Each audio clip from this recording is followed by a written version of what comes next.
Hi everyone, I'm Jeffrey Darwin, and today we're going to dive into the topic that is critical to the well-being and safety of our condominium communities: security and emergency management. As condominium managers, and also it's not just for condominium managers, this would also be for board members and co-owners too, who would like to have a little bit more information as to how these topics work. So yeah, one of our key responsibilities is to create a safe, secure, and well-prepared environment for residents. Security isn't just about preventing crime, it's about fostering peace of mind. It's also about making sure we're ready for the unexpected, whether that's a fire, a natural disaster, or any other emergency situation. Why is this important?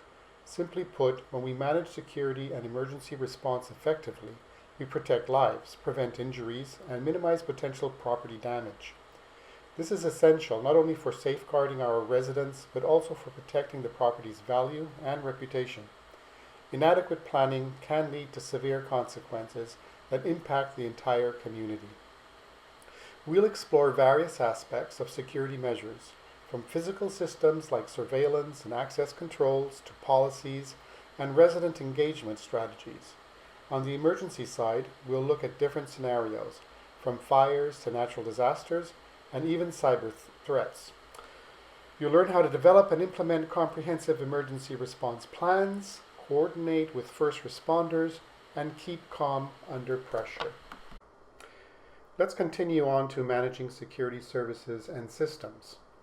Effective condominium management includes overseeing security services and systems to ensure resident safety. This involves deploying and maintaining security equipment like gates, cameras, and access control systems to prevent unauthorized access and monitor activities around the property. So, access control systems. An access control system restricts who can enter various parts of the property using key cards, fobs, or biometric scanners. For instance, a condominium might require a key card for entry into specific buildings, amenities like the pool or gym, or the parking structure. By limiting access, it reduces the risk of unauthorized people entering the sensitive areas. Let's look at CCTV cameras. CCTV cameras act as a deterrent against potential criminal activity and help monitor common areas like lobbies, parking lots, and hallways. For example, strategically placing cameras around entrances and elevators can provide a visual record of people entering and exiting. These cameras can also be accessed remotely by management or security personnel, allowing for real-time monitoring. Security gates and guards. Some condominiums have gated entryways staffed by security personnel who verify visitors before granting access. For example, a high-rise condominium might have a security checkpoint where guards verify the identity of visitors, ensuring only residents and approved guests enter. Please feel free to leave your comments or ask any questions below. And don't forget to subscribe, greatly appreciated. So now let's move on to developing and enforcing emergency preparedness plans. Emergency preparedness plans are essential for protecting residents and staff during unexpected events. Condominium managers develop these plans by identifying potential hazards, designing response protocols, and conducting training sessions. Evacuation routes and drills. So for evacuation routes and drills, regularly updating and practicing evacuation routes ensures everyone knows the safest exits. For instance, a condo might schedule quarterly fire drills where residents practice exiting the building using designated stairwells, ensuring they're familiar with the route in case of a rail emergency. For emergency kits and supplies, managers should maintain emergency kits with essentials like water, flashlights, first aid supplies, and blankets. For example, a condo management team might keep a fully stocked emergency supply room with items that can sustain residents in case they need to shelter in place due to a natural disaster. Clear communication channels, establishing a notification system like text alerts or an intercom enables rapid communication with residents during emergencies. For example, if a power outage occurs, management can use a mass SMS notification system to inform residents of the situation and provide updates on power restoration. Let's move on now to responding to emergencies. Emergency response includes taking swift and organized action to address incidents such as fires, floods, and power outages. Preparedness and trained personnel make an effective response possible. For fire response, in case of a fire, management should coordinate with the fire department, assist with evacuation, and communicate with residents about safe locations. For example, if a fire alarm goes off on the 4th floor, management can help evacuate the affected area and communicate instructions while ensuring the fire department has immediate access to the building. For flooding and water damage, due to burst pipes or heavy rain, management should shut off the main water supply, if appropriate, and contact maintenance to repair damages. For example, if a pipe bursts in a high-rise, management may need to shut off water to the affected area and alert residents while coordinating cleanup and repairs. Moving on to power outage procedures, if the building loses power, management should communicate with residents about estimated restoration times, activate backup systems, and provide access to emergency lighting or generators.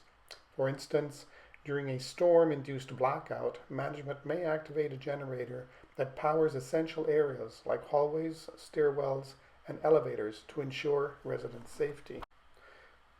Let's move on to maintaining contact with local emergency services. Strong relationships with local emergency services are crucial in a crisis. Management should regularly communicate with police, fire departments, and emergency medical services to coordinate effective responses. Routine communication and updates.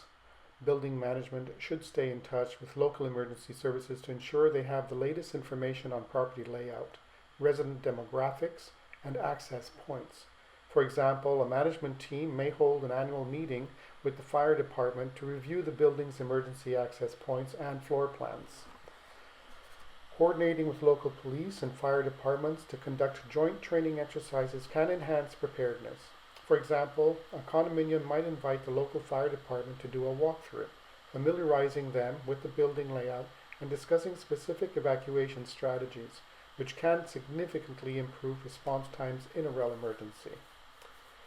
Providing residents with contact information for emergency services and advising them on protocols helps reduce panic during incidents.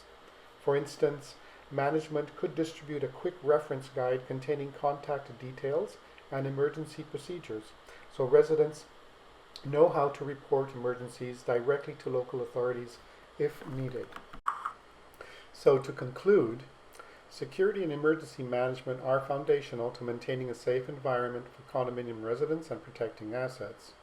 By proactively addressing potential risks and preparing for unforeseen events, we not only prevent crisis but also strengthen the trust and peace of mind of those who rely on us to maintain their homes. So best practices for security emergency management, we have 7 points. 1. Risk assessment and prevention. Regularly assess the building and surrounding area for vulnerabilities. Identifying potential threats allows us to address them before they escalate. 2. Access control and surveillance. Implement robust access control systems, such as key cards or biometric access, and regularly review surveillance footage. These systems not only deter unauthorized access, but also help in monitoring potential risks. 3. Emergency preparedness training. Conduct regular training sessions for both residents and staff. This includes familiarizing everyone with evacuation routes, understanding fire safety protocols, and knowing how to use emergency equipment. Effective training ensures that all individuals can respond quickly and calmly during an emergency. 4. Emergency communication plan. Establish clear, fast, and reliable communication channels for emergencies. This includes text alerts, phone trees, and an established gathering place for residents. Prompt communication can prevent panic and provide critical information in real time. 5. Collaboration with local authorities. build relationships with local emergency services. Working with local police, fire departments, and emergency medical teams provides additional resources and support during incidents. 6. Regular drills and inspections. Conduct regular fire drills, check smoke detectors, and inspect emergency exits. These routine checks are essential for ensuring that emergency systems are functional and residents are familiar with them. 7. Establish a response team. Create a trained response team of staff and volunteer residents who can take the lead during emergencies.